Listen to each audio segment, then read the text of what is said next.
મારા યુવાનો આજની કેસ સ્ટડી એ છે જે 2024માં યુપીએસસીએ પૂછેલી.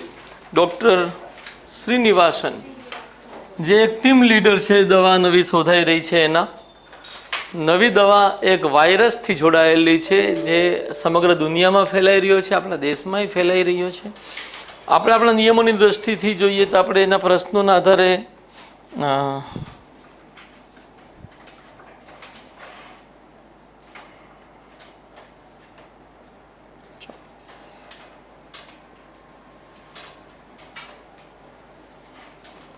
प्रश्नों आधारे આપણને જવાબ લેવાની આવે કે ભાઈ ऐसी स्थिति में आप क्या करेंगे. तो હવે આમાં આપ છે કોણ? તો કે ડૉક્ટર શ્રીનિવાસન. પરંતુ હવે તમને કહી રહ્યા છે કે તમે શું કરશો. પહેલી વાત. બીજી વાત, હવે બીજી વાત કે ડૉક્ટર શ્રીનિવાસન છે કોણ? તો કે ટીમ લીડર છે. કઈ ટીમનો લીડર છે? તો કે જે નવી દવાના રિસર્ચથી જોડાયેલી છે અને નવી દવા શોધી રહી છે. હવે એની સામે એવા પ્રસ્તાવો કોણે મૂક્યા કે એક શોર્ટકટ અપનાવી લેવી જોઈએ?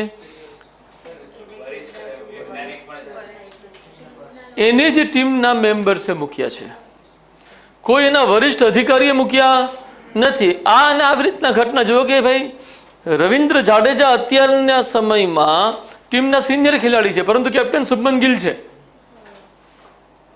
એમ સિનિયર મેમ્બર્સ એને સલાહ આપી રહ્યા છે કે ભાઈ એમાં તું યાર સેટિંગ જ પાડવું પડશે, કંઈક ને કંઈક શોર્ટકટ પકડો, પેટર્નના ધારા ધોરણોનું પણ ઉલ્લંઘન કરો. અને પાછા તમે એક હકીકતને સમજો છો શું કે ભાઈ આ રીતના ન કર્યું તો ટૂંકા ગાળામાં આપણે આ દવા નવી બનાવી લેવી શબ્દ શું છે? અસંભવ છે. ધ વર્ડ ઇમ્પોસિબલ એ બતાવે છે કે જો તમે કાં તો શોર્ટકટમાં હેલા જાઓ કાં તો કામને લઈને કંઈક બીજું વિચારો. તમે જે ટાઈમ ફ્રેમ લઈને ચાલ્યા છો એમાં તો આ વસ્તુ સંભવિત દેખાતી નથી. હવે આપણે આ ત્રણ વસ્તુને ધ્યાને રાખી એક ઓર વસ્તુ ધ્યાને રાખવી જોઈએ, ચોથી વસ્તુ કે એનું અંતઃકરણ તો ઇનકાર જ કરી આવી શોર્ટકટમાં જવાનું.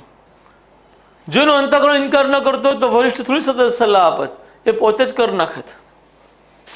જે વરિષ્ઠ સલાહ આપી રહ્યા છે એવું કંઈક એના મનમાં એ તો આવતું હશે, પરંતુ એનું અંતઃકરણ અલાવ નહીં કરતું હોય કે આવું આપણે અનૈતિક છે, ગેરકાયદેસર છે, ન કરી શકાય. તો વ્યક્તિ પોતે એ દ્રષ્ટિથી જવાબદાર દેખાય છે કે એના કર્તવ્યો શું છે અને એની મર્યાદાઓ શું છે. એ બધી બાબતોને ધ્યાનમાં રાખીને આપણે શું કરશું. તો એ પહેલા પ્રશ્નનો જવાબ કંઈક આ રીતના અમે બનાવવાની કોશિશ કરી છે. ટીમ લીડર હોવાના કારણે મારે આવી સ્થિતિમાં કંપની પ્રત્યે અને કંપનીના ગ્રાહકો પ્રત્યે મારી વફાદારી અને ઈમાનદારી જાળવી રાખવી સર્વોચ્ચ પ્રાથમિકતા રહેશે. કારણ કે કંપની પ્રતિષ્ઠિત છે અને જો કંપનીના ગ્રાહકોને આવ્યું કોઈ નુકસાન થયું આવા પ્રકારના વધુ પડતા શોર્ટકટ વાપરીને, તો કંપની ઉપર જ સંકટ ઊભું થઈ જશે. કારણ કે કંપનીના ગ્રાહકો એની સાથે જોડાયેલા છે. આવી પ્રાથમિકતાને આધીન રહીને હું મારી ટીમના વરિષ્ઠ સભ્યોને દવા નૈતિકતા તેમજ કાયદાની મર્યાદામાં રહી શક્ય તમામ વિકલ્પો માટે વિચારણા કરવાનું તેમજ કાર્ય કરવાનું કહીશ. તથા આ મર્યાદાનું ઉલ્લંઘન ન થાય એવો કોઈ રસ્તો કે સ્માર્ટકટ શોધવાનો નિર્દેશ આપીશ. શોર્ટકટમાં નહીં જવું પણ સ્માર્ટકટ હોઈ શકે. ત્રીજી બાબત, ટીમને એવો પણ નિર્દેશ આપીશ કે વધારાના સંશોધકો અને સાધનોની જરૂરિયાતો પૂરી કરવા માટે તૈયાર થઈ શકું છું, પરંતુ દવા નૈતિકતાનું ઉલ્લંઘન કરવા માટે તૈયાર નથી. આ સાથે સ્વયં સહિત સમગ્ર ટીમને સતત તેમજ સખત પરિશ્રમ કરવા માટે આગ્રહપૂર્ણ નિર્દેશ આપીશ કે ભાઈ 10 કલાક કામ કરો છો તો 12 કલાક કરો, 14 કલાક કરો. આ સામાજિક સંકટ પણ છે, ખાલી કંપની માટે સંકટ નહીં. એટલે સખત અને સતત પરિશ્રમ માટે આગ્રહપૂર્ણ નિર્દેશ આપીશ. આ સાથે જ કંપનીના વરિષ્ઠ અધિકારીઓ સમક્ષ એવી રજૂઆત કરીશ કે કંપનીનું લાંબા ગાળાનું હિત અને વિશ્વસનીયતા જળવાઈ રહે એ રીતે કાર્ય કરવા માટે વધુ સમય અને વધુ સંસાધનોની જરૂરિયાત રહેશે. જેટલો સમય સંસાધન ઉપલબ્ધ છે તેમાં નીતિ અને કાયદાની મર્યાદામાં રહી નવી દવા રજૂ કરવી અત્યારના સંજોગોમાં અશક્ય દેખાય છે.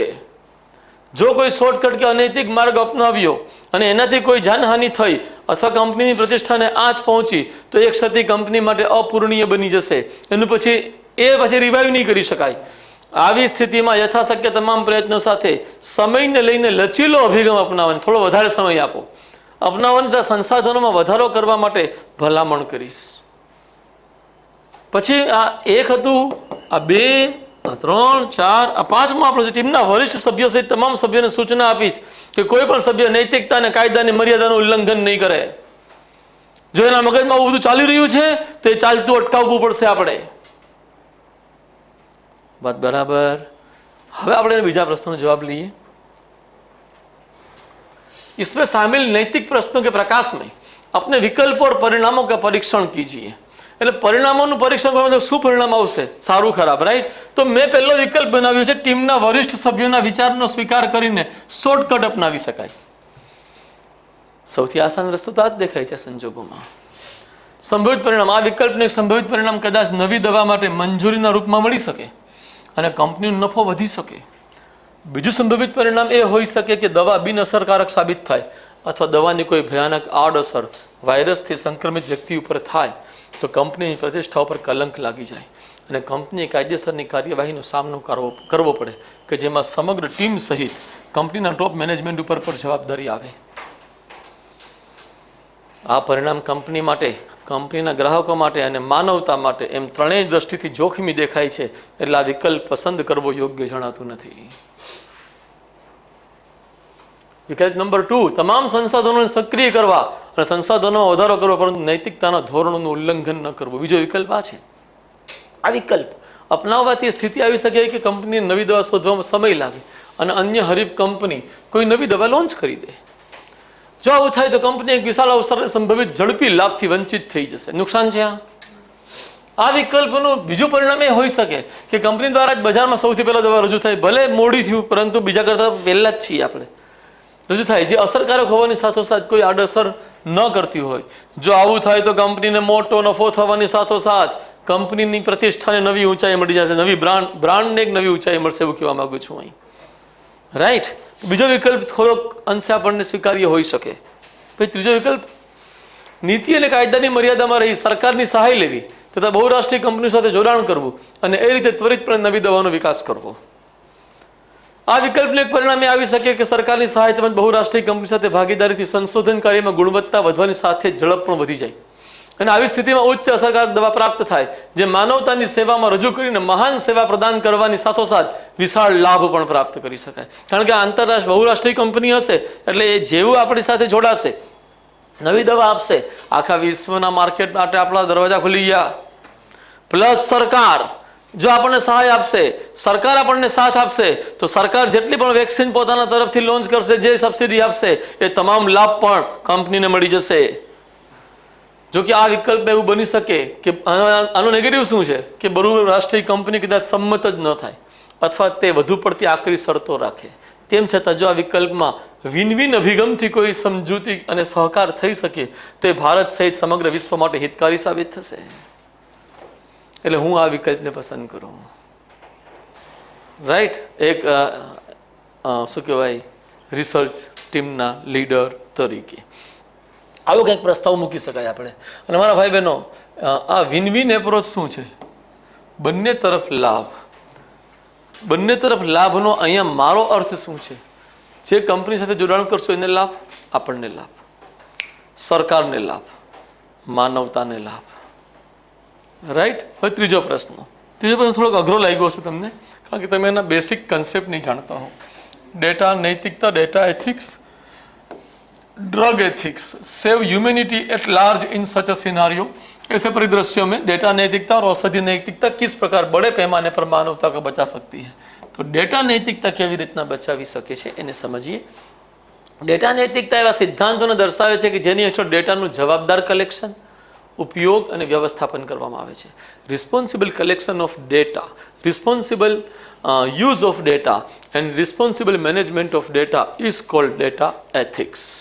પહેલાં તો આપણે કન્સેપ્ટની વ્યાખ્યા કરી નાખી। બીજી, આ સિદ્ધાંતોના પાલનથી નવી દવા અંગેના રિસર્ચમાં સામેલ થનારા વ્યક્તિઓની નિજતાનો હક સુરક્ષિત રાખી શકાય છે। મતલબ માની લો 5000 લોકો ઉપર આપણે એક્સપેરિમેન્ટ કરી રહ્યા છે, રાઈટ? તો આ 5000 લોકોની જે વિગત આપણી પાસે આવી હશે, એ જે ડેટા આવ્યો હશે એને તો આપણે સુરક્ષિત રાખવો જોઈએ ને, એ ક્યાંય જવા ન દેવાય ને। ત્રીજી વાત, આ નૈતિકતાનું પાલન કરવાથી રિસર્ચની ગુણવત્તા, સત્યતા અને સફળતાને સુનિશ્ચિત કરવામાં સહાય મળે છે। ચોથી બાબત, આ પ્રકારના રિસર્ચથી પ્રાપ્ત થયેલી દવાના આધારે લાખો કરોડ લોકોના જીવનને બચાવી શકવાની સાથોસાથ માનવતાના મૂલ્યોનું રક્ષણ તેમજ પાલન કરવામાં પણ સફળતા મળે છે। પાકું ડ્રગ એથિક્સ જોઈએ। આવી જ રીતે રિસર્ચ દરમિયાન દવા નૈતિકતાના પાલનથી રિસર્ચમાં સામેલ થનારા વ્યક્તિઓની સ્વાયત્તતા, ભાઈ એની મરજી, એનું કન્સેન્ટ લીધું છે અને એને જે રીતના એની સ્વતંત્રતા અને એના અધિકારો સાથે કોમ્પ્રોમાઇઝ ન કરવો એ ડ્રગ એથિક્સનો એક આધારભૂત સ્તંભ છે. વ્યક્તિની સ્વાયત્તતા તેમજ ભલાઈને સુનિશ્ચિત કરી શકાય છે. આપણો ઉદ્દેશ એની ઉપર જબરદસ્તી કરવાનો નથી. આપણું કોઈ પણ કાર્ય એવું ન હોવું જોઈએ જે રિસર્ચમાં સામેલ થયા. બીજી બાબત કે આપણો ઉદ્દેશ એને કોઈ પણ જોખમમાં ન મૂકવો, એની ભલાઈ કરવાનો હોવો જોઈએ. રાઈટ. બીજી વાત, રિસર્ચથી જોડાયેલા વ્યક્તિઓના હિતમાં તથા સમગ્ર સમાજની ભલાઈના ઉદ્દેશને ધ્યાને રાખી રિસર્ચને દિશા આપવી તથા રિસર્ચની પ્રક્રિયાઓ નિર્ધારિત કરવી એ દવા નૈતિકતાનો આધાર સ્તંભ છે. આના આધારે જ રિસર્ચમાં ન્યાયનું તત્વ સામેલ થાય છે અને રિસર્ચના પરિણામોના બોજને અંગ્રેજીમાં સરસ રીતે આપણે વ્યાખ્યા બર્ડન અને લાભ, બેનિફિટ, બર્ડન એન્ડ બેનિફિટ બંનેની સમાન વહેંચણી સંભવિત બને છે. That is called justice. ચોથી બાબત, જો આવું ન કરવામાં આવે અને કોઈ શોર્ટકટનો ઉપયોગ કરી રિસર્ચ હેઠળ નવી દવા બનાવવામાં આવે તો તેનાથી સમગ્ર સમાજને ભયાનક નુકસાન થઈ શકે છે તથા કરોડો લોકોના જીવન ઉપર એ દવાથી જોખમ ઊભું થઈ શકે છે. આમ કહી શકાય કે દવા નૈતિકતા રિસર્ચમાં જુદા જુદા માનવ હકોને સ્વીકૃતિ આપવાની સાથોસાથ રિસર્ચના લાભની સમાન વહેંચણી જેવા સિદ્ધાંતોના માધ્યમથી માનવતાને બચાવવામાં સહાયક બને છે. ભાઈ લોજિક લાગે છે આની અંતર્ગત? અહીંયા મારા ભાઈ બહેનો આપણે એક સ્પષ્ટતા આપી કે કઈ રીતે ડ્રગ એથિક્સ અને ડેટા એથિક્સ માનવતાને બચાવી શકે છે. જવાબને અહીંયા પૂર્ણ કરીએ છીએ. મને લાગે છે લગભગ 250 શબ્દની આસપાસ જ જવાબ થયો છે.